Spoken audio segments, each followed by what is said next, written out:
Hello everyone, welcome to electrical by Alok sir. आप सभी का स्वागत और हार्दिक अभिनंदन है।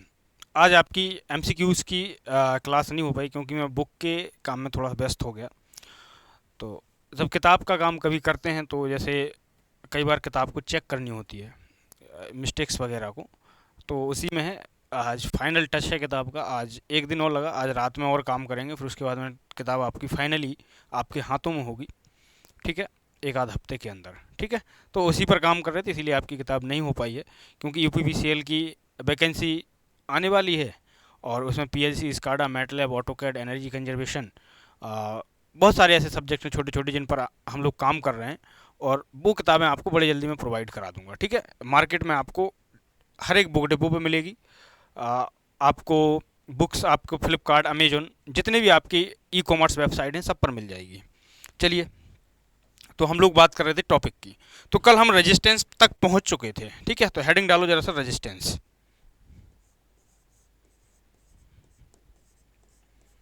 अगर हम बात करें रेजिस्टेंस की, ठीक, रेजिस्टेंस का हम यहाँ पर सीरीज पैरेलल कॉम्बिनेशन नहीं पढ़ेंगे, वो पढ़ेंगे हम डीसी सर्किट में। ठीक है, हम वो पढ़ेंगे डीसी सर्किट में। तो आप जानते हैं कि कल हमारी एक चीज़ पर चर्चा हो रही थी कि सर ईएमएफ बराबर होता है। अच्छा, कल के एक सवाल की बात कर लेते हैं। मैंने आपको बताया था कि सर ईएमएफ और पोटेंशियल डिफरेंस आपस में बराबर होते हैं कि नहीं, इस पर चर्चा कर रहे थे। चलिए, तो इस पर मैं चर्चा करता हूँ और आगे बढ़ते हैं। देखिए, मान लीजिए मैंने एक कोई सवाल लेता हूँ और मैं इस पर चर्चा कर देता हूँ। ठीक है, एक सवाल ले लेता हूँ और इस पर मैं चर्चा कर देता हूँ। ठीक है, सवाल के माध्यम से थोड़ी सी चर्चा इजी हो जाएगी, मतलब प्रैक्टिकली हम लोग समझ जाएंगे क्या मामला है। देखिए, अगर हम सवाल के माध्यम से समझेंगे तो आसानी से समझ जाएंगे इसको।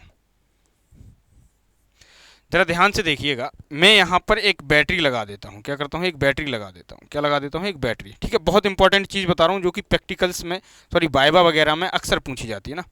वाइवा वगैरह की ये फेवरेट क्या होते हैं, टॉपिक होते हैं, क्योंकि वो आपसे वाइवा में बहुत बड़े बड़े टॉपिक नहीं पूछते हैं। मैंने यहाँ पर एक 10 वोल्ट की बैटरी लगाई बेटा, कितनी, चाहे आप 5 की लगा दो, वो अंडरस्टूड है। ठीक है, कोई भी बैटरी लगा दो, 5, 10, 15, 20 जो भी हो। मैंने यहाँ पर एक 2 या 3 ओम का एक रेजिस्टेंस ले लिया, 2, 3, 5 आप जो चाहें वो ले लीजिए। ठीक है, मैंने यहाँ पर कितना, एक 2 ओम का रेजिस्टेंस ले लिया। और यहाँ पर आपके पास में क्या है, ये हमारे पास में 2 टर्मिनल हैं। अगर मैं आपसे कहूँ कि इस टर्मिनल ए और बी के बीच में कितना पोटेंशियल है बताइए, कितना वोल्टेज है आप बताइए, तब आप क्या कहेंगे? कितना वोल्टेज है बताइए, कितना पोटेंशियल है? तो चलो चेक करते हैं। मैंने यहाँ पर एक क्या लगाया बेटा, वोल्ट मीटर लगाया। ठीक, क्या लगाया? एक वोल्ट मीटर लगाया पॉइंट ए और बी पर, और मैंने इन दोनों पॉइंट ए बी के बीच में क्या मेजर किया बेटा? मैंने मेजर किया कि कितना पोटेंशियल हमें यहाँ पर देखने को मिल रहा है, कितना पोटेंशियल है इस ओपन सर्किट के पास में। अच्छा सर, कितना पोटेंशियल है इस ओपन सर्किट पास में? ये मेरे पास में वोल्टेज लगा हुआ है, ये प्लस है और ये माइनस है। ये मैंने एक वोल्ट मीटर लिया और मैंने आपसे कहा कि बेटा इसके अक्रॉस मुझे मेजर करके बताओ कि कितना वोल्टेज है। ठीक है, कितना वोल्टेज है?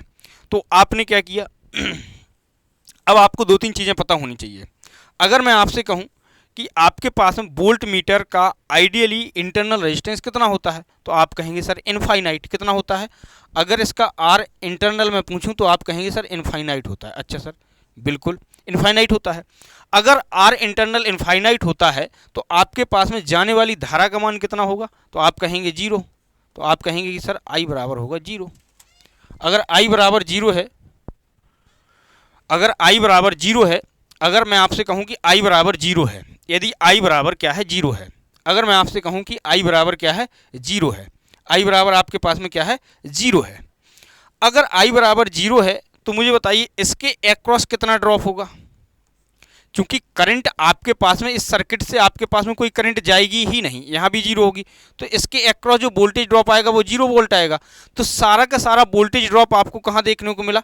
तो आपने कहा कि इन दोनों पॉइंट्स के बीच में जो पोटेंशियल डिफरेंस आया वो आया 10 वोल्ट। आएगा कि नहीं? क्योंकि अब ये इनफाइनाइट है तो एक ओपन सर्किट की तरह काम करेगा और ओपन सर्किट के अक्रॉस सारा वोल्टेज आपका क्या हो जाएगा बेटा?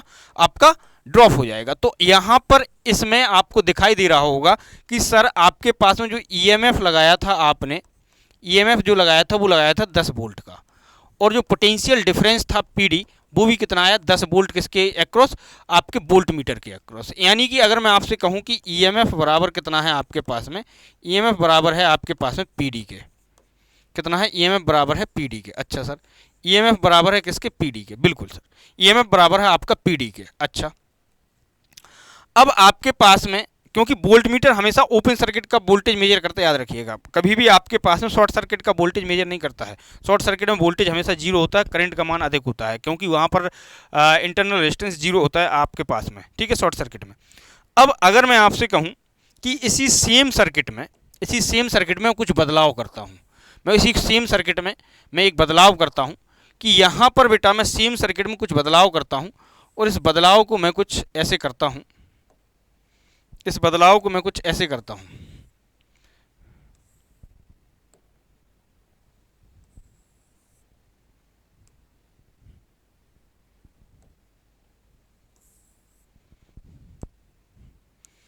इस सेम सर्किट में कुछ बदलाव कर देता हूं मैं।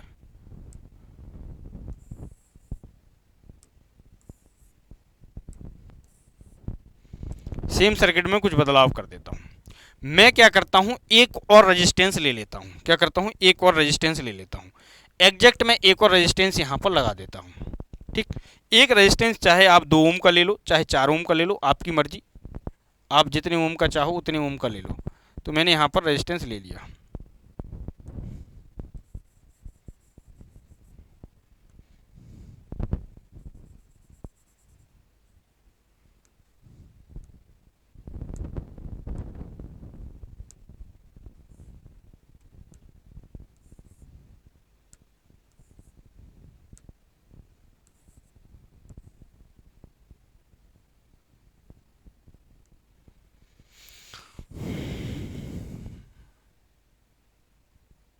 देखिए ये देखो, आपके पास में यहाँ पर मैंने ये रेजिस्टेंस को मैं नाम दिया कितना, 2 वोल्ट। कितना दिया, 2 वोल्ट।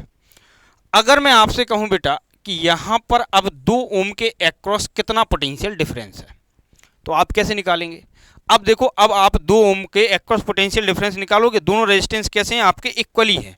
तो इक्वली जब दो रेजिस्टेंस इक्वल होते हैं तो आपके पास में, उनके पास में बराबर बराबर सीरीज में वोल्टेज आपका डिवाइड हो जाता है। आप चाहें तो वोल्टेज डिवीजन रूल से निकाल भी सकते हैं। तो इसके अक्रॉस भी कितना आएगा, 5 वोल्ट। अब वोल्ट मीटर ने कितना मेजर किया, आपके पास में पोटेंशियल डिफरेंस जो वोल्ट मीटर के अक्रॉस आया वो आया 5 वोल्ट। और जो आपके पास में ईएमएफ आया वो कितना आया, ईएमएफ आया बेटा 10। ठीक है, 10। ये तो आपके पास में सर्वविदित है कि 10 ही है। अब मुझे एक बात बताओ, क्या ईएमएफ और पोटेंशियल डिफरेंस आपस में बराबर हैं। अब मैंने कल एक बात लिखवाई थी कि पोटेंशियल डिफरेंस आपका रेजिस्टेंस और करंट पर निर्भर करता है, जबकि ईएमएफ आपका निर्भर नहीं करता है। तो देखो, जैसे ही आपने क्या किया बेटा, रेजिस्टेंस को बढ़ाया, या फिर आपने करंट को क्या किया, आपने डिस्ट्रीब्यूट करेंगे, या फिर आप रेजिस्टेंस को बढ़ाएंगे, तो आपके पास में पोटेंशियल डिफरेंस आपका क्या होगा बेटा, आपका कम हो जाएगा, और आपका पोटेंशियल डिफरेंस आपका डिस्ट्रीब्यूट हो जाएगा अलग अलग। तो आपके पास में देखो, इस केस में आपके पास में ईएमएफ पोटेंशियल डिफरेंस के बराबर आ रहा, और इस केस में ईएमएफ पोटेंशियल डिफरेंस के बराबर नहीं आ रहा। तो ये दोनों कंडीशन डिपेंड कर रही हैं आपके सर्किट की कंडीशन पर। किस पर डिपेंड कर रही हैं, both condition are depend on circuit. यानी कि आपके पास में ईएमएफ आपका पीडी के बराबर हो भी सकता है और पीडी के बराबर नहीं भी हो सकता, दोनों ही कंडीशन है। यानी कि आप कह सकते हैं कि ये पोटेंशियल डिफरेंस के बराबर हो भी सकता और नहीं भी हो सकता है। ये डिपेंड करता है कि आपकी सर्किट की कंडीशंस कैसी है, सर्किट की कंडीशन पर। किस पर, सर्किट की कंडीशन पर। तो ये था कल के प्रश्न का जवाब। ठीक, तो ये था कल के प्रश्न का जवाब। ठीक है, आपके पास में पोटेंशियल डिफरेंस आपके पास में डिपेंड करता है आपकी कंडीशन के ऊपर। तो ये आपके पास में ये था कल के प्रश्न का जवाब। अब हम लोग चलते हैं रेजिस्टेंस के पास में, और रेजिस्टेंस को समझने का पूरा प्रयास करिएगा, मैं लिखवाऊंगा कम, बताऊंगा ज़्यादा। ठीक, अब यहाँ पर लिखिए रेजिस्टेंस दरअसल फटाफट। अगर हम रेजिस्टेंस की बात करें बेटा,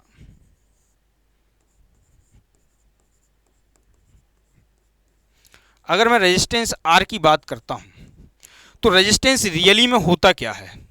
जैसे मान लीजिए, आपने सुना तो है कि धारा का जो विरोध करता है उसको हम रेजिस्टेंस कहते हैं, जाहिर सी बात सबने सुना होगा, बचपन से पढ़ते आ रहे हैं। तो यहाँ पर एक बार रेजिस्टेंस मेरे से समझना क्या है, एक बार रेजिस्टेंस को मैं समझाता हूँ आपको ना। ठीक है, काफ़ी बड़ा टॉपिक है, लेकिन मैं इसको छोटे में आपको मैक्सिमम चीज़ें दे के जाऊँगा। ठीक है, तो अगर मैं रेजिस्टेंस के बारे में आपसे चर्चा करूं कि रेजिस्टेंस है क्या, तो रेजिस्टेंस के बारे में जब हम चर्चा करते हैं बेटा, तो थोड़ा सा आपको क्या कॉन्फिडेंस आपको आएगा। ठीक है, और थोड़ा सा समय रखिएगा अपने पास में ना, आपके पास में अच्छा खासा टाइम होना चाहिए। तो देखो जरा सर, मान लीजिए मेरे पास में कोई वायर था, एक मैंने वायर लिया, ये मेरे पास में कोई एल्यूमिनियम का वायर है। क्या है? एल्यूमिनियम का वायर है। इस एल्यूमिनियम के वायर में आप देखेंगे कि इसमें बहुत सारे क्या होंगे, आपके एटम्स होंगे, और एटम की शक्ल जो होती है वो कैसे होती है, आप देखेंगे तो एटम की शक्ल आपको ऐसे देखने को मिलेगी। कैसे देखने को मिलेगी? ऐसे शक्ल आपको देखने को मिलेगी, एटम्स की ऐसे शक्ल होती है। या फिर मैं इसको बाइट कर देता हूँ। अब आपके पास में इसके चारों ओर छोटे छोटे आप देखेंगे कि इसमें क्या होते हैं, इसके इलेक्ट्रॉन्स आपको देखने को मिलेंगे छोटे छोटे चारों तरफ। ओहो, ये क्या हो गया भाई साहब?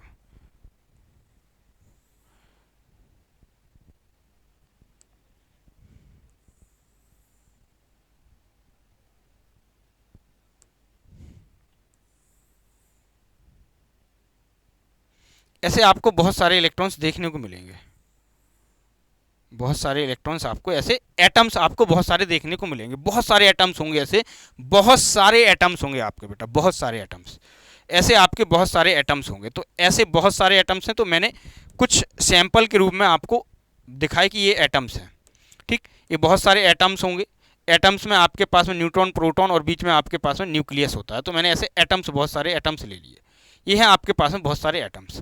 अभी आपने इस पर किसी भी प्रकार का कोई भी एक्सटर्नल फोर्स नहीं लगा रखा, यानी कि आपने किसी भी प्रकार की कोई बैटरी नहीं लगाई अभी।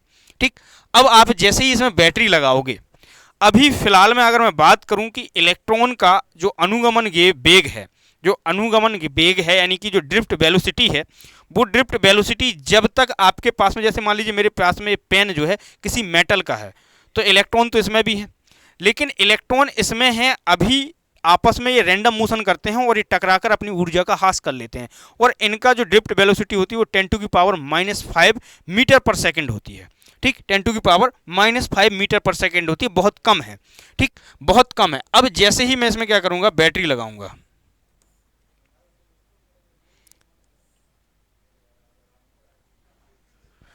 जैसे ही मैं इसमें बैटरी लगाऊंगा, मैंने लगाई एक बैटरी, जैसे ही आपने क्या की, बैटरी लगाई,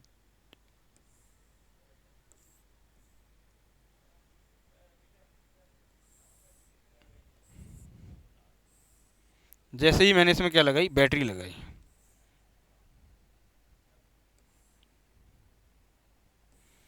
मैंने जैसे ही आपके पास में यहाँ पर एक बैटरी लगाई,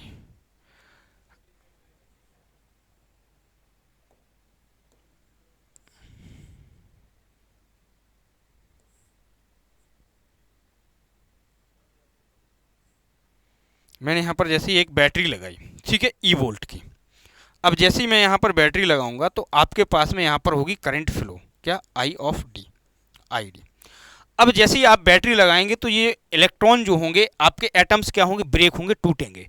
एटम्स टूटेंगे मॉलिक्यूल्स और फ्री इलेक्ट्रॉन्स में। ठीक है, इनके मॉलिक्यूल्स और एटम्स अलग अलग हो जाएंगे। अब जैसे ही आपके इलेक्ट्रॉन्स क्या करेंगे, टूटेंगे, आपके जैसे ही आपके फ्री इलेक्ट्रॉन क्या करेंगे, मूव करना स्टार्ट करेंगे। ये बहुत सारे फ्री इलेक्ट्रॉन्स होंगे आपके पास में, ये बहुत सारे फ्री इलेक्ट्रॉन्स होंगे। ये क्या है बेटा, आपके पास में बहुत सारे फ्री इलेक्ट्रॉन्स होंगे। ये क्या है, बहुत सारे आपके पास में फ्री इलेक्ट्रॉन्स होंगे, बहुत सारे है। ठीक, ये बहुत सारे फ्री इलेक्ट्रॉन्स होंगे, ये बहुत सारे आपको देखने को मिलेंगे, ये बहुत सारे फ्री इलेक्ट्रॉन्स होंगे। तो ये क्या करेंगे बेटा, ये टूटना स्टार्ट करेंगे। अब क्या करेंगे, ये आपके क्या होंगे, टूटना स्टार्ट करेंगे, और ये क्या करेंगे, मोशन करना स्टार्ट करेंगे। और इनका जो वेलोसिटी होगी, अब अनुगमन वेग होगा, जो ड्रिफ्ट वेलोसिटी होगी, वो बढ़कर 3 × 10⁸ मीटर पर सेकंड, यानी कि लाइट की वेलोसिटी के बराबर हो जाएगी। यानी कि ये जो है आपके पास में, ये जो अभी आपको दिखाई दे रहे हैं, ये क्या करना स्टार्ट करेंगे, आपके गति करना स्टार्ट करेंगे। क्या करेंगे, गति करना स्टार्ट करेंगे, यानी कि आपके पास में ये नेगेटिव से पॉजिटिव की तरफ निकलना स्टार्ट करेंगे, ये गति करना स्टार्ट करेंगे। ठीक, और जैसे ये गति करेंगे, तो आपके पास में जो मॉलिक्यूल्स हैं इसके, ठीक, अब इनकी जो ड्रिफ्ट वेलोसिटी है वी, वो वी इंक्रीज कर गई आपकी। जैसी ड्रिफ्ट वेलोसिटी बेटा इंक्रीज की आपकी, जैसे ही ड्रिफ्ट वेलोसिटी आपकी क्या की, वो इंक्रीज की। जैसे ही ड्रिफ्ट वेलोसिटी आपकी क्या की, इंक्रीज की। जैसे ही आपकी ड्रिफ्ट वेलोसिटी इंक्रीज की और जैसे ही इनकी ड्रिफ्ट वेलोसिटी इंक्रीज की तो एटम्स तो टूटेंगे। अब इसके कुछ मॉलिक्यूल्स और इलेक्ट्रॉन, फ्री इलेक्ट्रॉन आपके क्या होंगे बेटा, आपके जो फ्री इलेक्ट्रॉन है एटम से और मॉलिक्यूल से क्या कराएंगे, टकराएंगे। ये एटम से और मॉलिक्यूल से जब ये टकराएंगे तो आपके पास में एक ऊर्जा का क्या करेंगे, ह्रास करेंगे, यानी कि एक हीट क्या करेंगे बेटा, आपके पास में हीट क्या करेंगे, लॉस करेंगे। क्या करेंगे, लॉस करेंगे जब ये टकराएंगे। यानी कि जब इनका कोलिजन होगा, जब आपके फ्री इलेक्ट्रॉन क्या करेंगे बेटा, फ्री इलेक्ट्रॉन किससे, आपके फ्री इलेक्ट्रॉन एटम्स और मॉलिक्यूल एंड मॉलिक्यूल से क्या करेंगे बेटा, टकराएंगे। क्या करेंगे, टकराएंगे, यानी कि इसको कोलिजन बोलते हैं।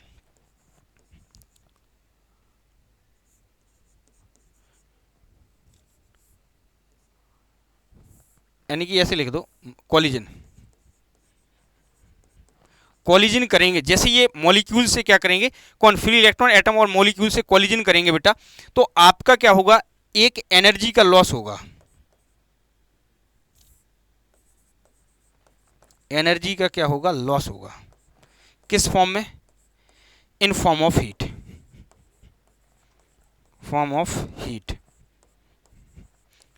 हीट के फॉर्म में। अब जैसे ही in form of heat loss होगा तो इसी लॉस को हम लोग क्या कह रहे हैं, क्योंकि इसी लॉस के कारण जो करंट में आपकी कमी आ रही, जो धारा के वेग में कमी आ रही, जो धारा के बहाव में, जो धारा के चालन में जो कमी आ रही है, वो इसी के कारण हो रही है कि आपके कुछ एटम्स क्या हो जा रहे हैं बेटा, कुछ इलेक्ट्रॉन अपनी ऊर्जा का क्या कर ले रहे हैं, ह्रास कर ले रहे हैं, और that is known as in form of heat. इसको हम बोलते हैं रेजिस्टेंस।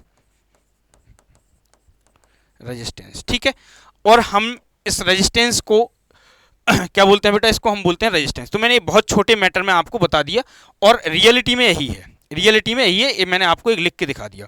आप जानते हैं कि कोई भी कंडक्टर है तो उसका एक क्रॉस सेक्शनल एरिया होगा, उसकी समथिंग लेंथ होगी, और यदि किसी मटेरियल का बना है तो उसके पास में क्या होगी, कंडक्टिविटी यानी रेजिस्टिविटी यानी कि विशिष्ट प्रतिरोध होगा।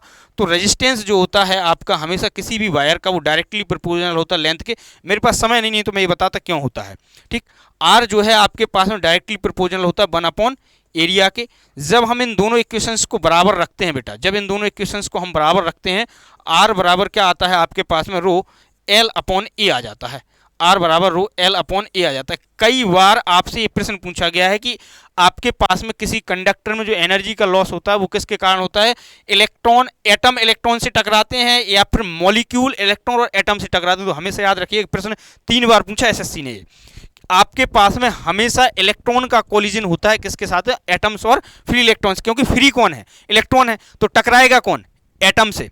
आपके पास में फ्री इलेक्ट्रॉन, मॉलिक्यूल से कौन टकराएगा, फ्री इलेक्ट्रॉन, ना कि मॉलिक्यूल और एटम फ्री इलेक्ट्रॉन से टकराएंगे। याद रखिएगा, यहां से एक प्रश्न आ सकता है आपका। अब यहां पर जरा ध्यान से देखिएगा और एक एक बात को जरा ध्यान से समझने का पूरा प्रयास करना। ये तो हो गया हमारा मामला, ठीक है। आपके पास में ये जो है, अगर मैं बात करूं किस किस पर डिपेंड करता है रेजिस्टेंस जो है, अगर हम बात करें कि रेजिस्टेंस जो है आपका किस किस के ऊपर डिपेंड करता है, तो रेजिस्टेंस जो है आपका वो डिपेंड करता है आपके पास में, डिपेंड ऑन किस पर, रेजिस्टेंस डिपेंड ऑन किस किस पर बेटा, आपकी लेंथ पर, length comma area and temperature. ठीक, इन सब पर डिपेंड करता है। यदि आप लेंथ बढ़ाओगे तो आपके पास में रेजिस्टेंस बढ़ेगा, यदि आप एरिया घटाओगे तब भी आपके पास में रेजिस्टेंस बढ़ेगा, ध्यान रखिएगा। अब यहाँ से एक नया टर्म आया है, मैं आगे और चर्चा करूँगी, इसकी बहुत सारी चर्चा होगी आगे, स्ट्रेचिंग और कंप्रेसिंग भी होगा आगे। अब यहाँ से एक टर्म आया रेजिस्टिविटी। What is resistivity? तो रेजिस्टिविटी को समझिए और मुझे बताइए कि रेजिस्टिविटी क्या है और इसका मात्रक क्या होता है। अगर हम बात करें तो इसका मात्रक लिख लीजिएगा बेटा, इसका मात्रक होता है, यूनिट की अगर हम बात करें तो यूनिट लिखिएगा ओम, ये सिंबल है इसका। अब देखो जरा असल नेक्स्ट, अगर हम बात करें रेजिस्टिविटी की, किसकी, अगर मैं रेजिस्टिविटी की बात करता हूं तो रेजिस्टिविटी क्या है, दूसरी बात होगी रेजिस्टिविटी की।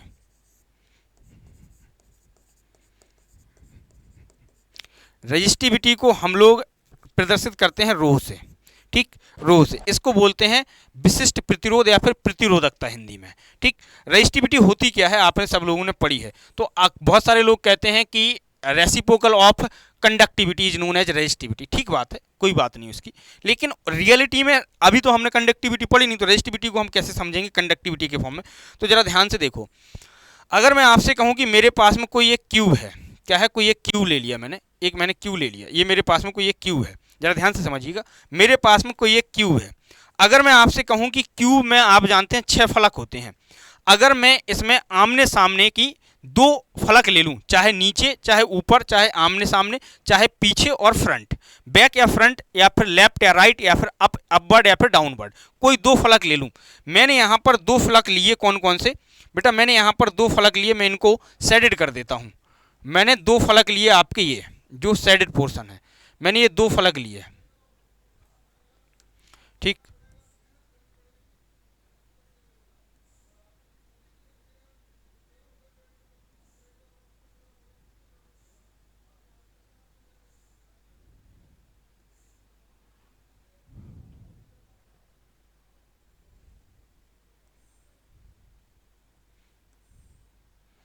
ठीक, मैंने इसको कर दिया शेडेड भाई, ये कर दिया मैंने शेडेड। इस पोर्शन को मैं आमने सामने वाले पोर्शन को मैं ले रहा हूं, और इस मीटर की आपके पास में, सॉरी, इस क्यूब की चारों भुजाएं आपस में कैसी हैं, बराबर हैं। ये कितनी है, 1। ये कितनी है आपके पास में, 1। ये कितनी है, 1। कितनी है, 1। चारों भुजाएं आपस में कैसी हैं, बराबर हैं सब, लंबाई चौड़ाई और ऊंचाई, तीनों भुजाएं आपस में कैसी हैं, एकांक हैं। इनका जो आपके पास में इनके यूनिट हैं वो सब, सॉरी, जो इनकी लंबाई चौड़ाई ऊंचाई है वो कैसी है, एकांक है। ठीक, एकांक होनी चाहिए आपके पास में। अब मुझे एक बात बताओ, 1 मीटर है, अगर मैं आपसे कहूं कि मैं यहाँ पर इन दोनों पॉइंट्स के बीच का, अगर मैं एक बैटरी लगा दूं, इन दोनों पॉइंट के बीच में क्या लगा दूं, एक बैटरी। मैंने एक पॉइंट ए लिया और एक पॉइंट मैंने ये लिया, इन दोनों पॉइंट्स के बीच में मैंने क्या लगा दी, बैटरी लगा दी, एक बैटरी यहाँ लगाई और एक बैटरी यहाँ लगाई। ठीक, मैंने ये पॉइंट लिए ए और बी, जरा ध्यान से समझिए बात को, पूरी बात समझ में आ जाएगी। मैंने क्या लिया, एक तीनों भुजाएं बराबर हों जिसकी, ऐसा मैंने एक क्यू लिया, और उनके आमने सामने की फलक पर मैंने क्या किया बेटा, एक मैंने आमने सामने के फलक, चाहे आप नीचे ऊपर के ले लो, चाहे लेफ्ट राइट ले लो, चाहे आप अपवर्ड और डाउनवर्ड ले लो, कोई 2 फलक ले लो, लेकिन जो आयत होना चाहिए, जो सॉरी जो आपके पास में घन होना चाहिए, जो क्यूब होना चाहिए, उसकी तीनों भुजाएं आपस में बराबर होनी चाहिए, तीनों डायमेंशन।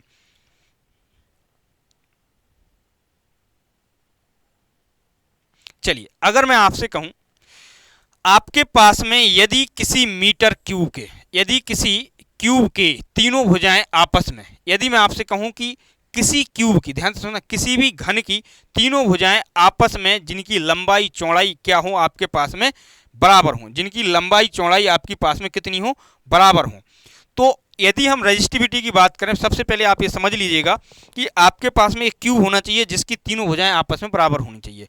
अगर मैं आपसे कहूं कि आपके पास में यदि, इफ आपके पास में L बराबर 1 मीटर, L B बराबर 1 मीटर और H बराबर 1 मीटर, यानी कि लंबाई चौड़ाई और ऊंचाई, बिर्थ हाइट और लेंथ कितनी हो, 1 मीटर हो। अगर मैं आपसे कहूं तो इसका एरिया आप निकालोगे तो एरिया कितना निकलेगा, L इंटू बी, कितना आएगा आपके पास में, 1 मीटर स्क्वायर आएगा, एरिया आ गया सर 1 मीटर स्क्वायर। अच्छा, अब जरा ध्यान से समझिए मेरी परिभाषा को। चलिए, किसी भी मीटर क्यू के 2 अपोजिट फेजेस का, किसी भी 2 मीटर क्यू के अपोजिट फेसेस का रेजिस्टेंस हमेशा रेजिस्टिविटी के बराबर होता है। कैसे, अगर मैं आपसे कहूं कि आप लिखते हैं R बराबर रो L अपॉन ए, ठीक, अगर मैं आपसे कहूं कि R बराबर आप निकालो तो कितना आएगा, रो, ये आएगा 1, ये आएगा 1 का स्क्वायर यानी कि 1, तो ये कट जाएगा, तो R बराबर क्या होगा, रो। यानी कि अगर मैं आपसे कहूं कि कोई, यदि कोई आपके पास में एक मीटर क्यूब है और 2 उसके अपोजिट फलकों का रेजिस्टेंस हमेशा रेजिस्टिविटी के बराबर होता है। यदि आपके पास में किसी भी मेटल का एक टुकड़ा है और उनके तीनों, आपके पास में तीनों डायमेंशन आपस में बराबर हैं, तो आपके पास में उसकी 2 अपोजिट फलकों का जो रेजिस्टेंस होगा वो हमेशा रेजिस्टिविटी के बराबर होगा, और इसी को हम लोग क्या बोलते हैं, रेजिस्टिविटी बोलते हैं। इसी को हम लोग क्या बोलते हैं, वो आपके पास में रेजिस्टेंस उसकी रेजिस्टिविटी के बराबर होगा। अगर मुझे किसी मटेरियल की रेजिस्टिविटी चाहिए, मान लीजिए मेरे पास में कोई एक एल्यूमिनियम का वायर था, मैंने इस एल्युमिनियम के वायर से एक ऐसा टुकड़ा निकाला, एक छोटा सा टुकड़ा निकाला मैंने इस एल्युमिनियम के वायर से, इस एल्युमिनियम के वायर से मैंने एक छोटा सा टुकड़ा निकाला, नन्हा सा, और वो मैंने नन्हा सा टुकड़ा ये है मेरे पास में, और मैंने इस नन्हे से टुकड़े में देखा कि आपके पास में इसकी तीनों भुजाएं आपस में बराबर हैं, तो मैं इस नन्हे से टुकड़े का रेजिस्टेंस निकालूंगा। वो जितना रेजिस्टेंस इस नन्हे से टुकड़े का आएगा, मान लीजिए आपके पास में ये रहा था वो वायर, ये था वो वायर, इस वायर का आपने क्या किया, इतना सा टुकड़ा क्या कर दिया, कट कर दिया। इस कट करके आपने क्या किया, बाहर निकाल दिया, ये बाहर निकाला, और आपने इसके तीनों फल आपने देखा कि सर इसकी लंबाई चौड़ाई ऊंचाई आपस में बराबर होनी चाहिए। जब मैंने निकाली कि लंबाई चौड़ाई ऊंचाई आपस में बराबर है, और जब मैंने बराबर निकाली तो आपको देखने को मिल रहा होगा यहाँ पर, तो आप जब इसका रेजिस्टेंस निकालेंगे इसके दो अपोजिट फलकों का, जब दो अपोजिट फलकों का आप रेजिस्टेंस निकालेंगे तो आपके पास में क्या आएगा बेटा, आपके पास में जो रेजिस्टेंस आएगा वो इसकी रेजिस्टिविटी के बराबर होगा इस मटेरियल के। क्यों, अब इसको भी समझते हैं। देखो रेजिस्टिविटी जो होती है, हमेशा याद रखिएगा, रेजिस्टिविटी जो होती है वो कभी भी आपके ज्योमेट्रिकल कॉन्फ़िगरेशन का मतलब होता है कि ना तो वो लंबाई चौड़ाई और ऊंचाई पर निर्भर नहीं करती। तो हमेशा याद रखिएगा, अगर हम बात करें कि जो आपकी रेजिस्टिविटी होती है बेटा, जो रेजिस्टिविटी होती है, इस पॉइंट को लिखिएगा, बहुत इंपॉर्टेंट है, कई बार आया है परीक्षा में। तो जो रेजिस्टिविटी होती है वो हमेशा याद रखिएगा कि रेजिस्टिविटी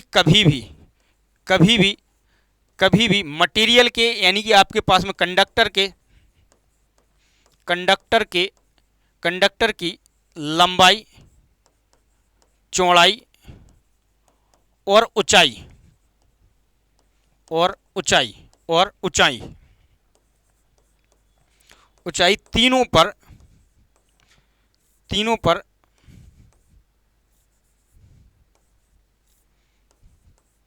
तीनों पर निर्भर नहीं करती, क्या नहीं करती, तीनों पर निर्भर नहीं करती है। अच्छा सर, अगर मैं आपसे कहूं कि निर्भर करती किस पर है, तो ये हमेशा निर्भर करती है बेटा आपके पास में